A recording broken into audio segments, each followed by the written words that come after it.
Hello दोस्तों, आज हम अमेजन पर लिस्टिंग करना सीखने वाले हैं। ठीक है, तो देखिए मैंने sellercentral.amazon.in खोल लिया है और खोलते ही ये पेज आ जाता है। इसके बाद मैंने साइन इन पे क्लिक कर दिया। साइन इन पे क्लिक करने के बाद देखिए लॉगिन डिटेल्स आईडी पूछ रहा है। लॉगिन डिटेल्स पूछ रहा है, इसमें मैंने मेरी ईमेल आईडी और पासवर्ड डाल दिया जो मैंने रजिस्टर करते वक्त बनाया था। ओके, तो अब देखिए लॉगिन करते ही आपके पास ये डैशबोर्ड पेज आ गया है। अब इस डैशबोर्ड पेज पे ऊपर की साइड देखोगे कुछ हेडिंग्स दिख रही हैं आपको, catalogue, inventory, pricing, order, advertisement. ठीक है, तो इन्हीं में ही अपन को कुछ ऑप्शंस हैं जो सीखने हैं। ठीक है, तो मैं आपको बताता हूँ। देखो कैटलॉग में ऐड प्रोडक्ट का ऑप्शन आ रहा है और इन्वेंट्री में भी ऐड प्रोडक्ट और ऐड प्रोडक्ट वाया अपलोड दोनों का ऑप्शन आ रहा है। ठीक है, तो अभी अपन एक्सेल के थ्रू करेंगे डायरेक्ट। मैंने आपको पहले ही बता दी थी। तो मैंने इन्वेंट्री में जाके ऐड प्रोडक्ट वाया अपलोड पे क्लिक कर दिया। क्लिक करते यही पेज आ जाता है। इस पेज में देखिए आपके पास तीन ऑप्शन आ रहे हैं, download an inventory file, upload your inventory file और मॉनिटर अपलोड स्टेटस। तो डाउनलोड वाली चीज़ में, डाउनलोड वाले सेक्शन में हम डाउनलोड करेंगे एक इन्वेंट्री फाइल। मीन्स जिस भी प्रोडक्ट को लिस्ट करना है उसकी एक इन्वेंट्री फाइल आपको डाउनलोड करनी पड़ेगी और फिर उस इन्वेंट्री फाइल को भरकर आपको अपलोड वाले सेक्शन में अपलोड करनी पड़ेगी। अब इन्वेंट्री फाइल डाउनलोड करते टाइम भी वो आपसे कैटेगरी वगैरह पूछेगा कि किस कैटेगरी की इन्वेंट्री फाइल आपको चाहिए। ओके, तो अब डाउनलोड एंड इन्वेंट्री फाइल में अपन कैटेगरी सेलेक्ट करते हैं। ठीक है, तो मैं नीचे आ गया और यहाँ से कैटेगरी सेलेक्ट करूँगा। मैं कैटेगरी में क्लोथिंग सेलेक्ट कर रहा हूँ। क्लोथिंग में मैं मेंस वेयर सेलेक्ट करने जा रहा हूँ और वहाँ से मैं जीन्स शर्ट सेलेक्ट कर रहा हूँ और उसके बाद मैं कैजुअल शर्ट्स पे क्लिक कर दूंगा। ओके, अब देखिए नीचे आ गया। नीचे आते ही देखो आपको दिखाएगा कि आपने क्लोथिंग एंड एक्सेसरीज में मेन में जाके शर्ट में जाके कैजुअल शर्ट सेलेक्ट करिए। अब जनरेट टेम्पलेट पे अपन क्लिक कर देंगे। जनरेट टेम्पलेट पे क्लिक करते ही देखिए आपके लेफ्ट हैंड साइड कोने में एक एक्सेल की फाइल डाउनलोड हो गई। ओके, अब उसके ऊपर क्लिक करके मैं उसको ओपन कर लेता हूँ। ओके, ओपन करते ही देखिए आपके पास ये कुछ इन्वेंट्री टेम्पलेट के बारे में लिखा हुआ आ रहा है। फिर मैंने यहाँ से डेटा डेफिनेशन पे क्लिक किया है। डेटा डेफिनेशन में ही आपको कुछ एग्जांपल सहित बताए गए हैं कि यहाँ पे ये चीज़ भरनी है और ये ऐसे ऐसे भरनी है और कौन कौन सी चीज़ें रिक्वायर्ड है वो भी इसके अंदर लिखा हुआ है। ओके, तो देखिए जहाँ जहाँ रिक्वायर्ड लिखा हुआ है वो चीज़ें जब तक आप भरेंगे नहीं तब तक आपकी लिस्टिंग कंप्लीट नहीं मानी जाएगी। ओके, तो अब मैं टेम्पलेट पे क्लिक करके यहाँ पर आ गया हूँ। टेम्पलेट में जहाँ पर हमको भरना है तो नीचे शीट्स चल रही हैं। पहले डेटा डेफिनेशन में थे, अब टेम्पलेट वाली शीट पे आ गए अपन। एक चीज़ ध्यान रखिएगा, जहाँ पे ड्रॉप डाउन लिस्ट बनी हुई जैसे ऐसा एरो बना हुआ है वहाँ पे ड्रॉप डाउन लिस्ट से ही सेलेक्ट करनी है। ठीक है, तो पहले प्रोडक्ट सब टाइप में ड्रॉप डाउन लिस्ट में मैंने शर्ट सेलेक्ट कर ली। सेलर SKU मैंने आपको SKU बनाना सिखाया था, जो भी आपको ठीक लगे वो बनाइए। तो मैंने यहाँ जीन्स 001U बना दिया है। ब्रांड का नाम FB रखा है। Manufacturer part number AB122। अब मान लीजिए आपको नहीं समझ में आ रहा है मैन्युफैक्चरर पार्ट नंबर 2 क्या है, तो डेटा डेफिनेशन पे जाके पार्ट नंबर में जाके देखिए आप इस तरीके से डला हुआ है, तो मैंने भी उस तरीके से डाल दिया है और ये रिक्वायर्ड है तो मतलब डालना ही डालना है। अब प्रोडक्ट आईडी मैंने आपको बताया था UPC ID डलेगी, तो मैं एक बार जाके UPC ID ओपन कर लेता हूँ मेरे PC में जाकर। ओके, अब मैं इसको ओपन करके और फिर इसको कॉपी पेस्ट कर लूँगा। तो मैं यहाँ पे फाइल ओपन कर रहा हूँ, देखिए हाँ ओपन हो गई है। अब मैं इसमें से कोई सी भी एक आईडी कॉपी करके और वहाँ पर टेम्पलेट के अंदर जहाँ उसने प्रोडक्ट आईडी पूछी है वहाँ पेस्ट कर रहा हूँ और प्रोडक्ट आईडी टाइप में मैंने UPC सेलेक्ट कर लिया है। UPC मेरी बहुत ही सस्ती रहती है इसलिए मैं UPC ही यूज़ करता हूँ। आइटम नेम, आइटम का नाम क्या रखना चाहते हैं तो मैं यहाँ पे आइटम का नाम जो भी आपको सब ठीक लगे वो रखिए। आइटम का नाम ऐसा रखिए जिससे उसके नाम पढ़ते ही लोगों को समझ में आए ये चीज़ क्या है। ठीक है, तो मैं देखो मैं ब्लू डेनिम जीन्स लिख रहा था बट एक्चुअली ये शर्ट है, तो ब्लू शर्ट है मेरी। ओके, फुल स्लीव्स, जिससे पता चलता है कि ये शर्ट ब्लू कलर की है और फुल स्लीव्स वाली है। ओके, अब रिकमेंडेड ब्राउज नोट में जो आ रहा हो ड्रॉप डाउन इसमें से सेलेक्ट कर ले। आउटर मटेरियल मतलब बाहर का मटेरियल क्या है, तो मेरी कॉटन है तो मैं कॉटन सेलेक्ट करने जा रहा हूँ। ओके, तो देखिए यहाँ जहाँ ड्रॉप डाउन लिस्ट हो वहाँ ड्रॉप डाउन लिस्ट से ही सेलेक्ट करेंगे। ओके आप, ठीक है। इसके बाद आउटर मटेरियल फिर दोबारा पूछ रहा है तो हमारा फिर दोबारा वही कॉटन ही है और कुछ नहीं है। ठीक, इसके बाद कलर पूछ रहा है, कलर हमारा ब्लू है, ब्लू सेलेक्ट कर लिया। उसके बाद मटेरियल टाइप पूछ रहा है कि मटेरियल टाइप क्या है, वही कॉटन ही है तो कॉटन ही सेलेक्ट करने वाला हूँ मैं। ओके, इसके बाद फिटिंग टाइप आ रही है तो फिटिंग कैसी है, स्लिम फिट है, रेगुलर फिट है, क्या है, तो मैंने देखिए स्लिम फिट यहाँ पे सेलेक्ट कर लूँगा। ठीक, कलर में आप बता दिए ब्लू जो मैंने पहले ही बता दिया है। मटेरियल कंपोजिशन अब क्या है आपको नहीं समझ में आ रहा हो तो आप डेटा डेफिनेशन पे जाके मटेरियल कंपोजिशन में चले जाएं। ओके, मटेरियल कंपोजिशन में जाने के बाद देखिए 80% कॉटन 20% पॉलिस्टर रिक्वायर्ड है, तो उसी तरीके से मैंने 90% कॉटन और 10% लेदर डाल दिया है। ओके, 10% लेदर डाल देता हूँ मैं। अब लेदर डालने के बाद अगला वो पूछ रहा डिपार्टमेंट किसका है, मेन का, वुमेन का, तो मैंने मेन सेलेक्ट कर लिया है। स्लीव्स टाइप, स्लीव्स कैसी है, कट तो स्लीव्स है, लॉन्ग स्लीव्स है, तो मैंने फुल स्लीव्स पहले ही बता दिया तो फुल स्लीव्स हैं। ओके, साइज़ क्या है, तो साइज़ डाल दीजिए, मैंने जैसे लार्ज डाल दिया है। ठीक है, तो इसमें से ड्रॉप डाउन लिस्ट में से आपको ढूंढना भी पड़ सकता है कभी कभी, तो मैंने लार्ज सेलेक्ट करके डाल दिया है। साइज मैप वही लार्ज ही है।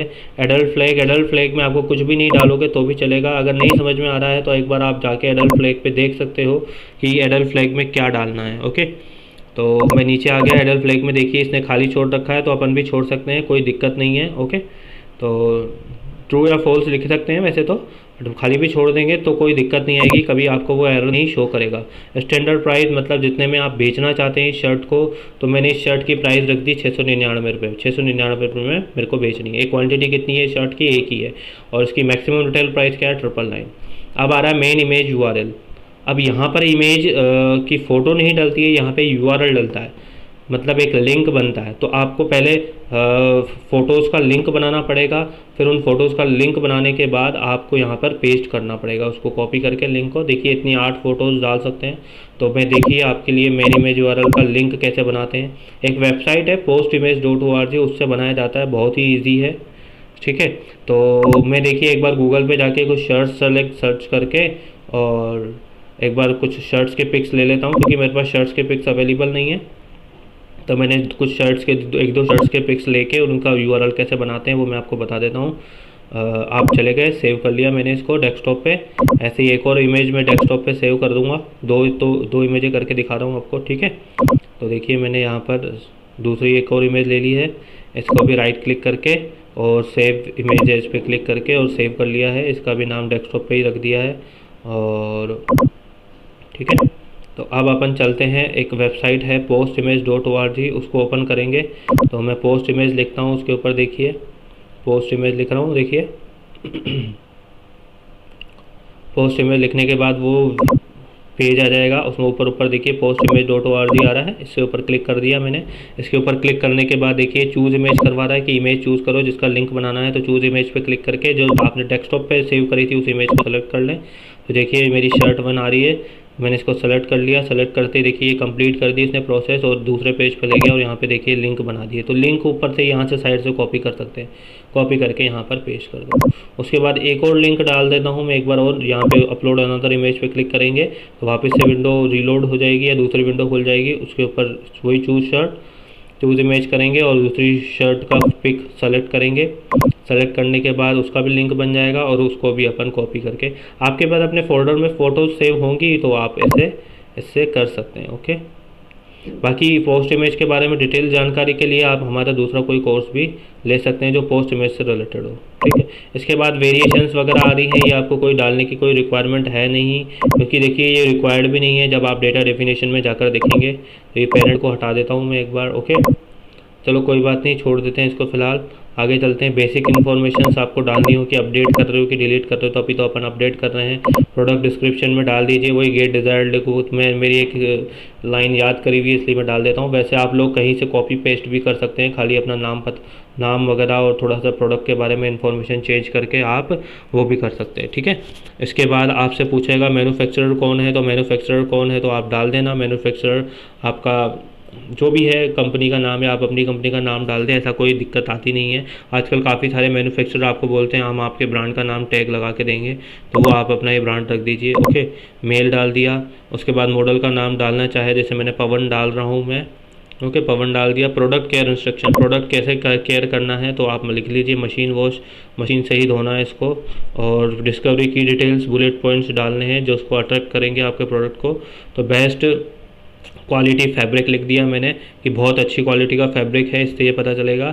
जैसे जब आप देखते हैं किसी अभी अमेजन पे शॉपिंग करी होगी तो साइड में बुलेट पॉइंट्स आते हैं ना, तो वो ही है। ये इंटरलॉक डन है कि इंटरलॉक करा हुआ है शर्ट के अंदर, सॉफ्ट फैब्रिक है, बहुत ही सॉफ्ट फैब्रिक है। ओके, उसके बाद आप की प्रोडक्ट फीचर्स में और डाल दीजिए 4 नंबर स्लिम फिट है, और बुलेट पॉइंट और आपका कोई 5वां हो तो वो डाल दीजिए। ओके, नो कलर फेड नहीं होने वाला है। ओके, कैटलॉग नंबर वगैरह आप डालना चाहे तो डाल दीजिए, स्टाइल नेम वगैरह डालना चाहे, कैसी है, पिंपल है, ट्यूनिक है, वॉप है, तो अभी मेरे किसी काम की नहीं। वैसे भी मैंने आपको बताया कोई ज़्यादा डिटेल डालने से कोई ज़्यादा रीज़न फ़ायदा होगा नहीं, क्योंकि आपको पता है कस्टमर फ़ोटो और रेट ही देखता है मेन। तो वो फ़ोटो और रेट अगर उसको समझ में आती है तो वो आपकी शर्ट को ज़रूर ख़रीदेगा। ओके, बाकी ज़्यादा डिटेल डालनी है तो नॉर्मली जो लोग आउट ऑफ इंडिया सेल करते हैं वो डाल सकते हैं, क्योंकि वहाँ के लोग थोड़ा पढ़ते हैं इन सब चीज़ों को, डिस्क्रिप्शन वगैरह को।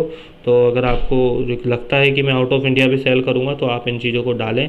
बाकी अदरवाइज़ उनके लिए भी नहीं डालेंगे तो बेस्ट ही है, डिस्क्रिप्शन डाल दें अच्छा सा, तो डिस्क्रिप्शन में सारी चीज़ें बाइफिकेट हो जाती हैं। ओके, तो अब ये हमारी फ़ाइल भर चुकी है, अब इसको सेव कर लेते हैं अपन। तो देखिए मैंने सेव पे क्लिक कर दिया है, अब ये सेव हो रही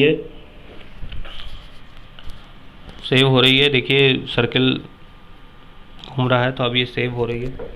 2 मिनट टाइम ले सकती है क्योंकि ये टेम्पलेट फाइल है ना कि एक्सेल फाइल है। ओके, अकेली। अब ये सेव होने के बाद हम वापस अमेजन पे चले जाएंगे। अमेजन पे जाने के बाद अपलोड योर इन्वेंटरी फाइल पे क्लिक करेंगे। क्लिक करने के बाद यहाँ पे देखिए 2 ऑप्शन है, स्टेप 1 और स्टेप 2। आप चाहें तो डायरेक्ट स्टेप 2 में भी अपलोड कर सकते हैं फाइल, अगर आपको लगता है कि आपकी फ़ाइल में कोई भी प्रॉब्लम नहीं है। बट अगर आपको लगता है कि मेरे को चेक करना है कि कौन सी फ़ाइल मेरी फ़ाइल में गलती है कि नहीं है, तो आप चेक और फाइल पे जाके फाइल टाइप में जाके इन्वेंटरी फाइल सेलेक्ट करें और चूज़ कर लें अपनी फ़ाइल, और उसको अपलोड कर दें। अपलोड करके ये आपको बता देगा कि कौन कौन से एरर्स हैं, क्या हैं आपके इसमें। ठीक है, तो मैं एक बार सर्च कर लेता हूँ। एक्चुअली क्या मैंने नाम चेंज नहीं किया था, इसलिए मेरे को हो सकता है सर्च करने में दिक्कत हो। तो आपको मैं सजेशन करूँगा कि आप किसी पर्टिकुलर फोल्डर में ही ये टेम्पलेट्स वगैरह सेव करें, या आप डेस्कटॉप पे सेव कर लें तो वो बेस्ट रहेगा आपके लिए। तो अब मैं देखो एक बार सर्च कर रहा हूँ, मुझे मिल नहीं रहा है। देखते हैं, एक सेकेंड, ऐसे नहीं देखना पड़ेगा। मेरे को लगता है इस विंडो को क्लोज करके मैं एक बार बाहर जाके, एक बार मिनिमाइज़ करके बाहर जाके एक बार डाउनलोड्स में चेक कर लेता हूँ। देख लेते हैं एक बार। अपना उसका नाम होगा कैजुअल शर्ट्स नाम से होगा, तो एक बार लिस्ट कर दे, डिटेल्स में जाके कर लेते हैं। डिटेल्स में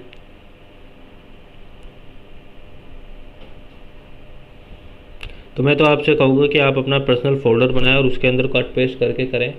ठीक है, तो वो बेस्ट रहेगा आपके लिए। हाँ, ये वाली फ़ाइल है, यही वाली फ़ाइल है, इसको सेव कर लेता हूँ मैं।